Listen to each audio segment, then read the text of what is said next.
জানো কাল রাতে না আমাদের বাড়িতে একটা চোর ঢুকে এসেছিল, আর চোরটা না আমার দাদুর ঘরে ঢুকেছিল, কিন্তু আমার দাদুর ঘরে দাদু ছিল না, আমার দিদা শুয়েছিল। তো জিনিসপত্র পড়াটার আওয়াজ শুনে না আর কি আমার দিদার ঘুমটা ভেঙে গিয়েছিল।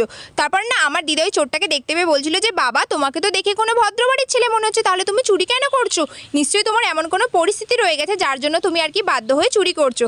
আচ্ছা বাবা ঠিক আছে, ওই যে আলমারিটা দেখতে পাচ্ছ না, ওই আলমারির চাবিটা ওখানে ড্রেসিং টেবিলের ডোয়ারের মধ্যে রাখা আছে, যাও চাবিটা তুমি নিয়ে আর কি আলমারিতে যা যা আছে সব বের করে নিয়ে চলে যাও।